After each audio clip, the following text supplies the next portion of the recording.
ज्योतिष शास्त्र में श्रद्धा, विश्वास और रुचि रखने वाले सभी जातकों का पारलौकिक जगत में बहुत बहुत स्वागत है और आप सभी को सादर नमस्कार।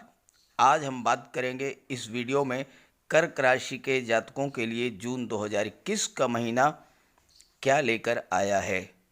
कुंडली में ग्रहों की स्थिति के अनुसार कर्क राशि के जातकों की जून महीने में इनकम कैसी रहेगी, इन्वेस्टमेंट्स क्या होंगे, धन संपत्ति प्रॉपर्टी की क्या स्थिति होगी, पारिवारिक सुख, संतान, शिक्षा और भाग्य और धन की स्थिति कैसी रहेगी, समाज के विभिन्न प्रोफेशंस से जुड़े हुए लोगों के लिए कर्क राशि जून महीने में क्या लेकर के आया है, इन सब बातों पर हम चर्चा करेंगे।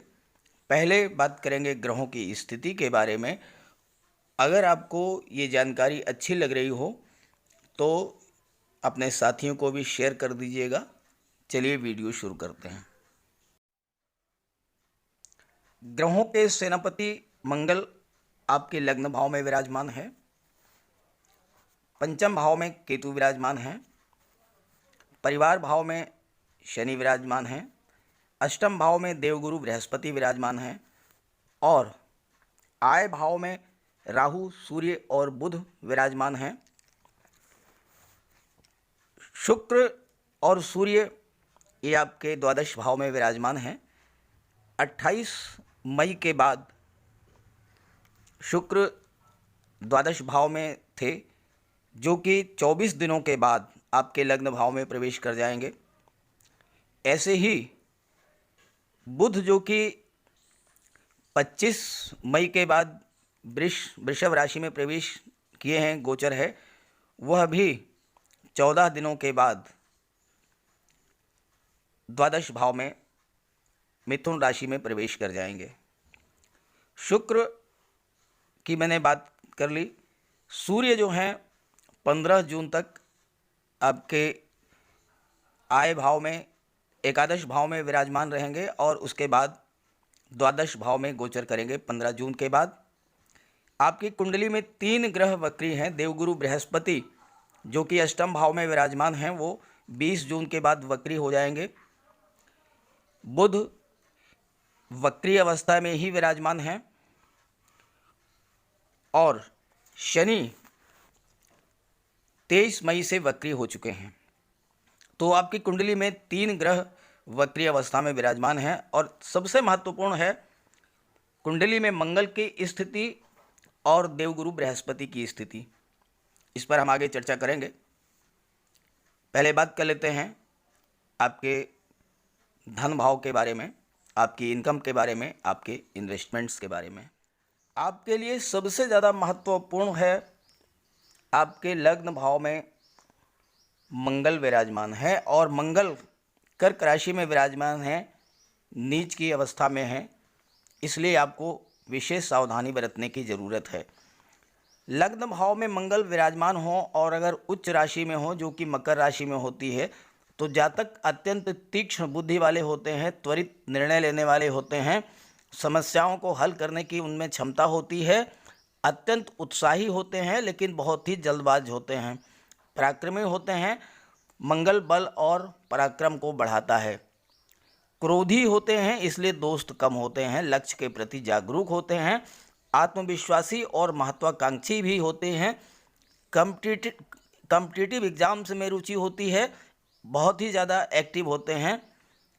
लेकिन अगर यही मंगल नीच की स्थिति में हो जाएं, तो ऐसे जातक अत्यंत उत्साह में कानून भी तोड़ देते हैं और चोट चपेट दुर्घटना का भय लगातार बना रहता है। तो मंगल चूंकि पूरे महीने आपकी कुंडली में विराजमान है, इसलिए आपको चोट चपेट दुर्घटना से बहुत ही सावधान रहना है। व्यवहार से आप बहुत ही कठोर हो जाएंगे, ईगो प्रॉब्लम्स भी होगी आपको। तो ऐसे में आपको अपने व्यवहार में भी सुधार करना होगा, वाणी पर भी संयम रखना होगा। अन्यथा रिश्ते खराब होंगे। घर से, परिवार से, मित्रों से, कार्यस्थल पर सहयोगियों और बॉस से आपके रिलेशंस खराब हो जाएंगे अगर आप वाणी पर संयम नहीं रखेंगे। अपनी गलतियों के कारण आप नुकसान उठाएंगे। पार्टनरशिप में भी दिक्कत होगी क्योंकि आप अपनी बात अपने पार्टनर पर थोपना चाहेंगे। तो इसलिए कर्क राशि के जातकों को जून के महीने में विशेष सावधानी बरतने की आवश्यकता है। आज के जो हालात हैं उसमें धन का सबसे अधिक महत्व है मनुष्य के जीवन में, और सेकंड हाउस धन भाव से धन का विचार किया जाता है, निवेश का विचार किया जाता है। अब आप कहेंगे कि सेकंड हाउस में तो कोई ग्रह है ही नहीं। तो मैं आपको बता दूं कि अगर आप ज्योतिष शास्त्र की बेसिक नॉलेज भी रखते हैं तो पहली बात जो ज्योतिष शास्त्र में बताई गई है वो ये है कि कोई भी ग्रह जहाँ पर स्थित है वहाँ पर तो कम प्रभावी होता है, लेकिन जहाँ पर उसकी दृष्टि पड़ती है वहाँ पर ज़्यादा प्रभावी होते हैं। तो आपका जो धन भाव है इस पर देवगुरु बृहस्पति की सप्तम दृष्टि पड़ रही है, और देवगुरु की सप्तम दृष्टि धन भाव पर पड़ रही है। देवगुरु की दृष्टि अत्यंत शुभ होती है, और 20 जून के बाद जब वक्री अवस्था में आ जाएंगे तब तो बहुत ही शुभ हो जाएगी। साथ ही साथ धन भाव के लग्नेश सूर्य हैं जो कि 15 जून तक लाभ भाव में विराजमान हैं। तो आपकी आय बढ़ेगी, धन असीमित धन आपको प्राप्त होगा। निवेश भी कर सकते हैं, ज्वेलरी, शेयर मार्केट, कमोडिटी, ज़मीन जायदाद, इन सब में आप निवेश कर सकते हैं। आपने जो सोचा भी नहीं होगा उससे बेहतर गेन आपको देवगुरु बृहस्पति की दृष्टि और सूर्य का प्रभाव ये प्रदान करेगा। जो लोग गोल्ड, अनाज या गोल्ड एजेंसी से जुड़े हुए हैं, कागज़, कपड़ा, टेक्सटाइल, प्रिंटिंग, मोबाइल फ़ोन या म्यूज़िक इक्विपमेंट्स से जुड़े हुए हैं, या आर्ट कला से जुड़े हुए हैं, उनके लिए बहुत ही अच्छा रहेगा जून का महीना। केवल आपको मंगल से सावधान रहना है क्योंकि मंगल आपके लग्न भाव में हैं और नीच के हैं। IT, software, multinational companies, abroad, इन सब के लिए बेहतर रहेगा। जो लोग सिगरेट, शराब, तंबाकू से संबंधित व्यापार करते हैं या उनसे कार्यों में जुड़े हुए हैं या उनका उत्पादन करते हैं, उनके लिए भी जून का महीना बहुत ही अच्छा रहने वाला है। कुल मिलाकर के धन भाव में बहुत ही अच्छे परिणाम आपको जून के महीने में प्राप्त होंगे। धन भाव से ही जुड़ा हुआ है सुख भाव, और आप देखिए कि आपके कुंडली के सुख भाव में भी कोई भी ग्रह विराजमान नहीं है। धन भाव में कोई ग्रह विराजमान नहीं है और सुख भाव में भी कोई ग्रह विराजमान नहीं है। लेकिन सुख भाव के स्वामी जो हैं शुक्र हैं, जो केंद्राधिपति हैं और दूसरे केंद्र में विराजमान हैं, और ये स्थिति अत्यंत सुखद है। बृहस्पति की शुभ दृष्टि सुख भाव पर पड़ रही है। मैंने बताया कि दृष्टियों से ही विवेचना करते हैं, एनालिसिस करते हैं। तो देवगुरु बृहस्पति की शुभ दृष्टि सुख भाव पर पड़ रही है। हालांकि भूमि, भवन, जायदाद के कारक मंगल हैं और कुंडली में मंगल नीच के हैं, लेकिन कोई भी ग्रह अपने भाव का नुकसान नहीं करता। दूसरी बात, शनि अस्थाई संपत्ति के कारक हैं और 4th हाउस पर शनि की भी दृष्टि पड़ रही है। 4th हाउस पर देवगुरु बृहस्पति की दृष्टि है, शनि देव की दृष्टि है और शुक्र के बारे में आपको मैंने बताया पहले। तो जब धन संपत्ति सुख के भाव पर 3 ग्रहों का सपोर्ट मिल रहा है तो इस भाव को बहुत ही बेहतर स्थिति में ले जाता है। भूमि, भवन, वाहन, धन संपत्ति के सुखों में बहुत अधिक वृद्धि होगी। हालांकि मंगल क्रोध आवेश उत्पन्न कर सकते हैं, चूँकि नीच के हैं, इसलिए आपको अपने ऊपर, अपनी वाणी पर और अपने व्यवहार पर नियंत्रण कर सकते हैं, करना पड़ेगा। इस समय जो हालात हैं उसमें लोग अपनी ज़मीन जायदाद प्रॉपर्टी को बेच रहे हैं। अगर आपकी रेंज में ये प्रॉपर्टी है, ये संपत्ति है, तो आप उसे खरीद सकते हैं। अनायास भाग्यवश कोई बड़ी चीज़ आपको मिल सकती है, तो अगर ऐसा कोई सौदा हो रहा हो तो आप उसे क्रय कर लें। वाहन आप पुत्र या पुत्रवधू या दामाद के लिए खरीद सकते हैं। हालांकि मंगल के कारण आपको थोड़ा सावधान भी रहना होगा। प्रॉपर्टी आप उसी से खरीदें जिसे आप जानते हैं। पेपर्स चेक कर लें, किसी अच्छे लायर से पेपर्स को चेक करा लें, ऐसा ना हो कि बाद में किसी तरह का विवाद हो।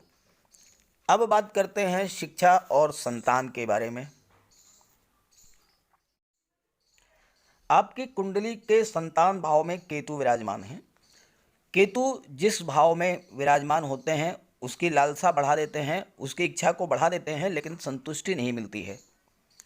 शिक्षा और संतान के जो अधिपति हैं वो मंगल हैं, और एक त्रिकोण का स्वामी अगर दूसरे त्रिकोण में स्थित हो तो ये बहुत ही शुभ स्थिति बनती है। शिक्षा भाव पर सूर्य की दृष्टि पड़ रही है, राहु की दृष्टि पड़ रही है और केतु भी विराजमान है। तो ये सारी चीज़ें शिक्षा और संतान भाव को प्रभावित करेंगी। केतु नए नए विचार आपके अंदर लाएंगे। जो लोग संतुष्ट नहीं हैं अपने जॉब से, अपने कैरियर से, वो इसे छोड़ना चाहेंगे, लेकिन ये बात ठीक नहीं है। हालात जो भी हैं वो सबके लिए एक समान हैं, इसलिए केतु को अपने आप पर हावी मत होने दीजिए। एक्स्ट्रा एफर्ट कीजिए, क्योंकि राहु की दृष्टि आपको विचारवान बनाएगी, नए नए आइडियाज़ आपके अंदर आएंगे। तो जो भी कार्य आप कर रहे हैं उसी कार्य को कीजिए, परिवर्तन मत कीजिए।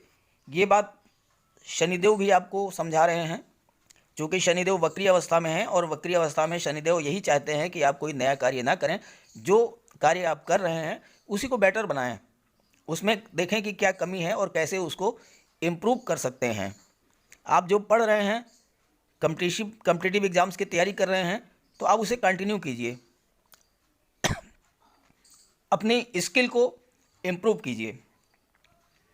जो लोग IT sector, software, engineering, agriculture या कंप्यूटर से जुड़े हुए हैं, उनके लिए ये स्थिति बहुत ही अच्छी है, आपको बहुत ही सपोर्ट मिलेगा। अगर आप सिविल सर्विसेज की तैयारी कर रहे हैं, आईएएस आईपीएस के लिए तैयारी कर रहे हैं, तो जून का महीना आपके लिए बहुत ही बेहतर रहेगा। जो लोग आर्ट या फिल्म इंडस्ट्री से जुड़े हुए हैं उनके लिए भी ये महीना सकारात्मक रहेगा। संतान के कारक बृहस्पति हैं, लेकिन संतान भाव के जो स्वामी हैं मंगल, वो नीच की स्थिति में है, इसलिए आपको अपने बच्चों की केयर ज़्यादा ही करनी पड़ेगी। वो आपसे नाराज़ हो सकते हैं, जिद कर सकते हैं किसी बात के लिए, क्रोध भी कर सकते हैं आप पर, लेकिन आपको उन्हें समझाना पड़ेगा, उनका ध्यान रखना पड़ेगा, आपको स्ट्रांग बनना पड़ेगा और प्रैक्टिकल बनना पड़ेगा। अब दूसरे महत्वपूर्ण ग्रह की बात कर लेते हैं, देवगुरु बृहस्पति की।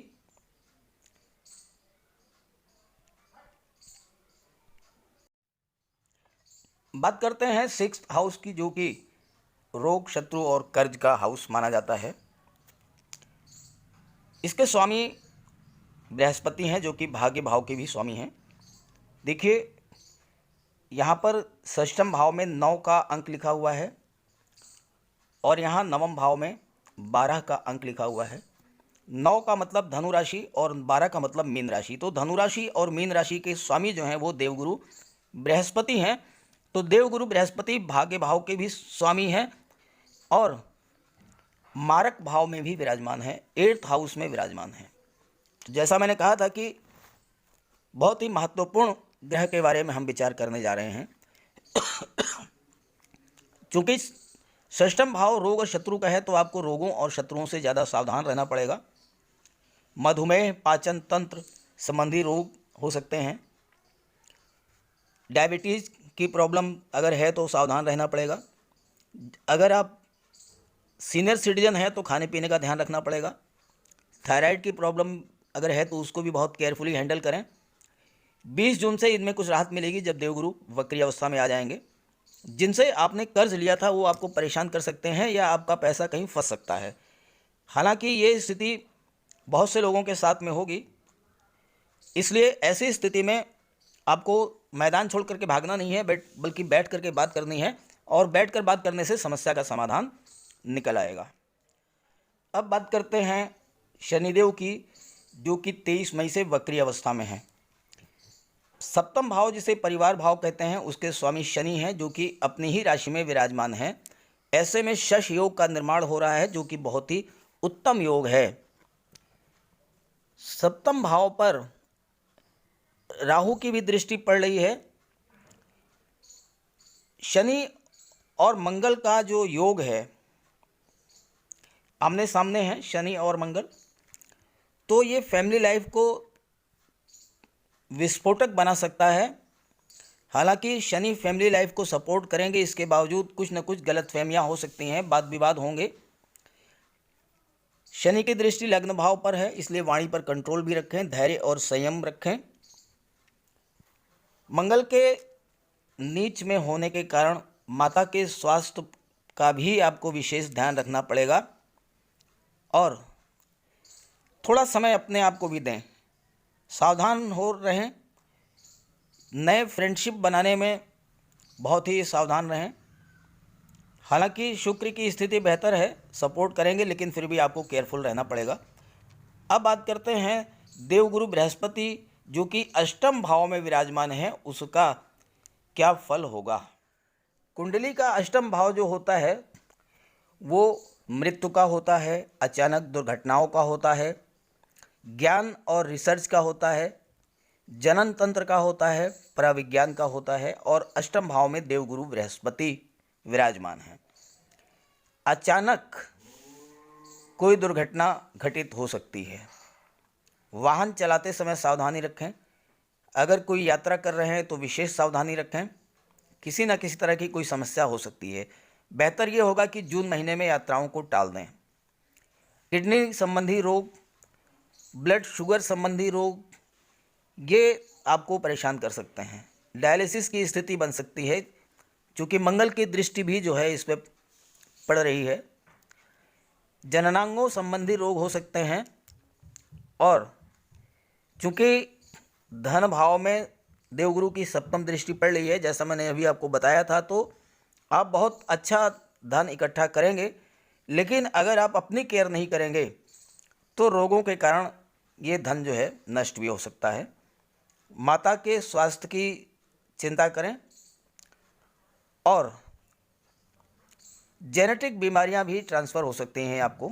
माता पिता या पूर्वजों को अगर कोई रोग रहा है तो वो भी आपको ट्रांसफ़र हो सकता है, जैसे गठिया का रोग है। तो इसलिए आपको विशेष ध्यान रखना है। और चूंकि देवगुरु की दृष्टि 12th हाउस पर भी है तो मेडिकल एक्सपेंसेस भी ये बढ़ा सकते हैं, इसलिए आपको विशेष सतर्क रहना होगा स्वास्थ्य के प्रति। अब विचार कर लेते हैं कर्म भाव पर, दशम भाव पर। देखिए, दशम भाव पर भी कोई भी ग्रह यहाँ पर विराजमान नहीं है, लेकिन यहाँ पर ग्रहों की दृष्टियाँ पड़ रही हैं और दृष्टियों के आधार पर भी इसकी एनालिसिस करेंगे। दशम भाव से आपके रोजगार, नौकरी, पिता के स्वास्थ्य, व्यवसाय, व्यापार, प्रोफेशन, इन सब की विचार किया जाता है। तो दशम भाव के स्वामी मंगल हैं जो कि नीच की स्थिति में है, इसलिए कार्य क्षेत्र में आपको कुछ तनाव दे सकते हैं, लेकिन मंगल का उपाय करके आप इस समय को बेहतर बनाया जा सकता है, समस्याओं से बचा जा सकता है।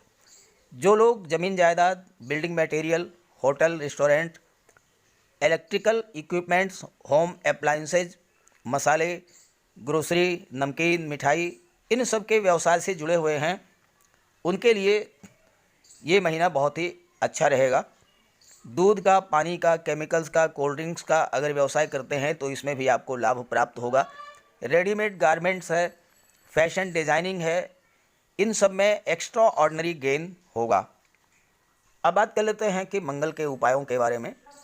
चूँकि मंगल ही जो है आपकी कुंडली में ख़राब है, बाकी सभी कुछ बहुत ही अच्छा है और जून का महीना बहुत ही अच्छा आपके लिए रहेगा अगर आप मंगल से सावधान रहते हैं और मंगल का उपाय कर लेते हैं। बजरंग बली बाण का पाठ करें, हनुमान चालीसा का पाठ करें, बजरंग बली की उपासना करें, हम हनुमान जी का चोला चढ़ाएं, लाल फलों का दान करें, कुत्ते को मीठी रोटी खिलाएं, ओम नमः भगवते वासुदेव इस मंत्र का जाप करें, ओम नमो भगवते वासुदेवाय इस मंत्र का जाप करें, केसर का तिलक मस्तक पर धारण करें, पानी में हल्दी मिला करके स्नान करें, पीली वस्तुओं का दान करें। ये सारे उपाय आप कर सकते हैं, बहुत ही आसान उपाय हैं और अगर आप इनको करते हैं तो मंगल के जो नेगेटिव इफ़ेक्ट्स हैं, नकारात्मक प्रभाव हैं, उससे आप बच सकते हैं। तो ये जानकारी अगर आपको अच्छी लगी हो तो अपने साथियों को ज़रूर शेयर कीजिएगा। चैनल को पहली बार विजिट कर रहे हो तो सब्सक्राइब भी कर लीजिएगा। आप सभी को इस शुभेच्छा के साथ कि सूर्य, शनि, देवगुरु, शुक्र और मंगल की शुभ दृष्टि, कृपा दृष्टि आप पर बनी रहे। नमस्कार।